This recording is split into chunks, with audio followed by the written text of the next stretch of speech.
400 ఎకరాల భూమికి సంబంధించి హైదరాబాద్ సెంట్రల్ యూనివర్సిటీకి రాష్ట్ర ప్రభుత్వానికి మధ్య వివాదం ముదిరి పాకాన పడటం వెనక దోషులెవరు?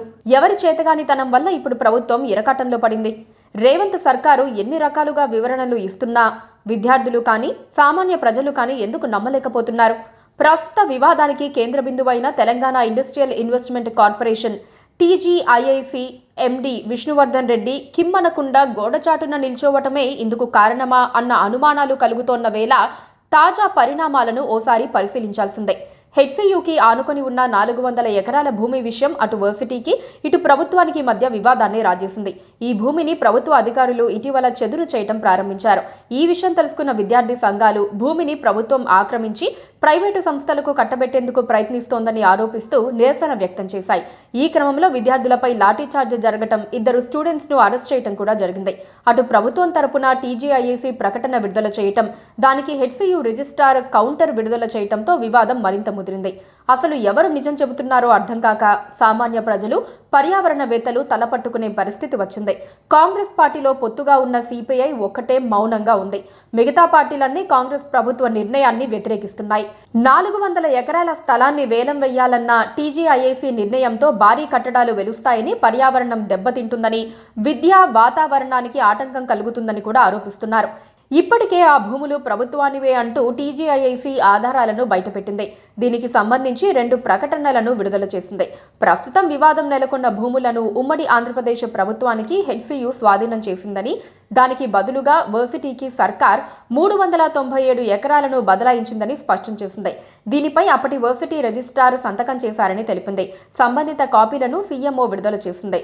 కంచగచ్చిబౌలిలో వేలానికి ప్రతిపాదించిన 400 ఎకరాల్లో 1 అంగుళం కూడా హెచ్సియు భూమి లేదని, ఆ భూమిపై పూర్తి యాజమాన్య హక్కు తనదేనని ప్రభుత్వం స్పష్టం చేసింది. అయినా కొంతమంది రాజకీయ నాయకులు, స్థిరాస్తి వ్యాపారులు స్వప్రయోజనాల కోసం విద్యార్థులను తప్పుదోవ పట్టిస్తున్నారని ప్రభుత్వం ఆరోపిస్తోంది.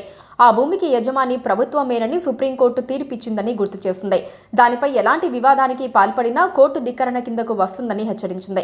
అయితే కంచగచ్చిబౌలిలో 400 ఎకరాల భూమి ప్రభుత్వానిదే అంటూ టీజీఐఏసీ చేసిన ప్రకటనను హెచ్సియు రిజిస్ట్రార్ ఖండించారు. అక్కడ ఎలాంటి సర్వే జరగలేదని, 2024లో కేవలం ఒకసారి ప్రాథమిక విచారణ మాత్రం నిర్వహించారని రిజిస్ట్రార్ సంతకంతో ఉన్న ఒక ప్రకటన తెలిపింది. సరిహద్దులను నిర్దేశించే సర్వే చేయాలని తాము పదే పదే కోరుతున్నా ప్రభుత్వం పట్టించుకోలేదని యూనివర్సిటీ అంటోంది. యూనివర్సిటీ చట్టం ప్రకారం ఎలాంటి భూ బదలాయింపైనా సరే ఎగ్జిక్యూటివ్ కౌన్సిల్ అనుమతితోనే జరగాలని గుర్తు చేసింది. ఈ క్రమంలో ప్రభుత్వాన్ని పూర్తి స్థాయిలో ఇరకాటంలో పెట్టడమే కాకుండా టీజీఐఐసిని దోషిగా నిలబెట్టింది. పర్యావరణం, జీవ వైవిధ్యాన్ని దెబ్బతీయవద్దంటూ ప్రభుత్వాన్ని వేడుకుంది. ప్రజా అవసరాల కోసం ప్రభుత్వ భూములను వాడటం కొత్తేమీ కాదు, కొంతమేర తప్పేమీ కాదు. కాకపోతే ఈ వ్యవహారాన్ని హ్యాండిల్ చేసిన తీరు మాత్రమే ఆక్షేపణీయంగా ఉంది. ఎటు నుంచి చూసినా టీజీఐఏసీ తీరులో తొందరపాటు కనిపిస్తోంది. ప్రతిష్టాత్మక కేంద్రీయ విశ్వవిద్యాలయంలోకి బుల్డోజర్లు, బలగాలను తీసుకువెళ్లే సమయంలో తీసుకోవాల్సిన ముందస్తు చర్యలను చేపట్టకుండా టీజీఐఏసీ తప్పులో కాలేయటమే రేవంత్ రెడ్డి ప్రభుత్వానికి తల బొప్పి కట్టడానికి కారణమవుతోంది. ఇది విధ్వంస రచన అని కాంగ్రెసేతర పార్టీలు ఎలుగెత్తి చాటే పరిస్థితి వచ్చింది. పచ్చటి ప్రదేశం బుల్డోజర్ల మోతతో నిర్వీర్యంగా మారుతోంది. ఔషధ మొక్కలు ఆనవాలు లేకుండా పోతున్నాయి. అరుదైన పక్షులు, జంతువులు కొత్త ఆవాసాలు వెతుక్కోవాల్సిన దుస్థితిలోకి నెట్టబడ్డాయి. అదేమంటే అక్కడున్న బండరాళ్లు, రాక్ ఫార్మేషన్స్ కు ఇబ్బంది లేకుండా లేఅవుట్స్ వస్తాయని ప్రభుత్వం అంటోంది.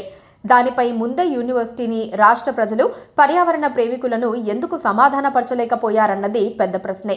టీజీఐఏసీ చేసిన మరో పొరపాటు కూడా ఉంది. ఆ స్థలంలో ప్రభుత్వం ఎలాంటి పనులు చేపట్టకూడదంటూ ఒక విద్యార్థి తరపున హైకోర్టులో పిటిషన్ దాఖలైంది. దానిపై విచారణ జరిగేలోపే ప్రభుత్వం తరపున తొందరపాటు చర్యలు మొదలయ్యాయి. ఒక్కరోజు కూడా గడవకుండానే దాదాపు 200 ఎకరాలను చదును చేశారంటే ప్రభుత్వం ఎంత తొందరపడుతుందో అర్థం చేసుకోవచ్చు. ఎవరి కోసం ఈ భూములను ప్రభుత్వం సిద్ధం చేస్తోందన్న అనుమానాలు కలుగుతున్నాయి.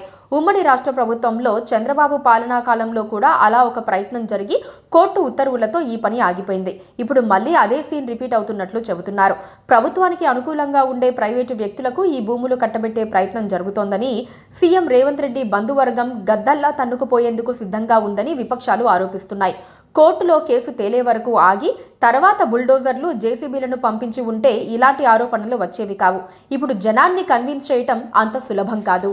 Please subscribe to please subscribe to KTV Telugu KTV Telugu KTV Telugu KTV Telugu KTV Telugu channel.